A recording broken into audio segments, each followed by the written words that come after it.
کسی نے ایک سوال کیا، بہت سے لوگ نماز کے بعد سر پر ایک ہاتھ رکھ کر آیت الکرسی پڑھتے ہیں، کیا یہ درست ہے؟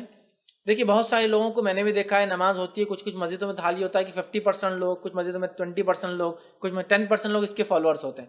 نماز ہوتی ہے ایک دم نماز ختم ہوئی کہ ہاتھ لگا کیوں ہو جاتے ہیں. اور اس کا بھی ایک طریقہ ہے، میں نے ایک سے پوچھا اس کا اصل طریقہ کیا ہے، تو بولے طریقہ یہ ہے کہ یہاں ہاتھ رکھنا اور یہ کونی کو زمین پہ رکھنا، ایسا مطلب نیچے بیٹھے نا آپ جب نماز کے بعد دوزان بولتے ہیں نا، آپ فولڈ کر کے تو بولے ایسا نیچے رکھنا.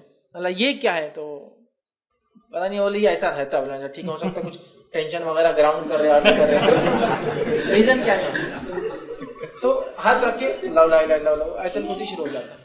نبی اکرم صلی اللہ علیہ وسلم سے آیت الکرسی کو سر پر ہاتھ رکھ کے پڑھنا ثابت نہیں.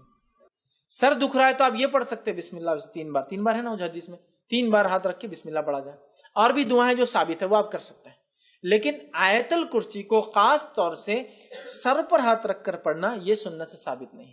آپ مخصوص جیسا بیماری دل میں ایک تکلیف ہے آپ کو بسم اللہ مہر لگ گیا آپ نے کہا بسم اللہ، یہ کر سکتے آپ. لیکن یہ نماز کے بعد آیت الکرسی کو نبی اکرم صلی اللہ علیہ وسلم نماز کے بعد 1 مرتبہ اللہ اکبر، 3 مرتبہ استغفر اللہ پڑھتے، اللہم انت السلام منک السلام دعائیں پڑھتے، اور اس میں آیت الکرسی بھی شامل ہے، سورہ فلق سورہ ناس بھی پڑھتے اور سورہ اخلاص بھی پڑھتے. ٹھیک ہے،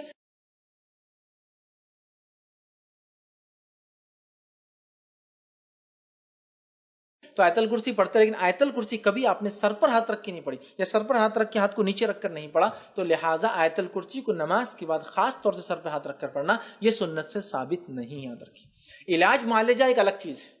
علاج معالجہ کہ اس میں جن حاوی ہے وہ ہے، اور معالج سر پکڑ کے آیت الکرسی پڑھتا ہے، یہ ایک الگ کیس ہے. لیکن ان جنرل آیت الکرسی کو اس طرح سے ہاتھ رکھ کر ہر نماز کے بعد پڑھنا درست نہیں ہے. آیت الکرسی کو ہر نماز کے بعد پڑھنا سنت ہے، لیکن ایسا سنت نہیں ہاتھ لگا کے. نبی اکرم صلی اللہ علیہ وسلم میں نے بتا دیا نا، اللہ اکبر استغفر اللہ 3 بار، اللہم انت السلام، اور بھی دعائیں پڑھتے، پھر اللہ لا الہ پڑھتے، اس کے بعد سورہ فلق اور سورہ ناس، قل اللہ احد قل اعوذ برب الفلق قل اعوذ برب الناس پڑھتے، اور اس کے بعد تسبیحات بھی پڑھتے. آپ کبھی پہلے تسبیحات پڑھتے 33 بار سبحان اللہ، 33 بار الحمد للہ، اور 33 بار اللہ اکبر، پھر کہتے لا الہ الا اللہ وحدہ لا شریک لہ لہ الملک وله الحمد وهو على كل شيء قدیر. آپ یہ بالکل کر سکتے ہیں، لیکن خاص طور سے سر پہ ہاتھ رکھ کے پڑھنا یا ہاتھ نیچے رکھ کے پڑھنا یہ سنت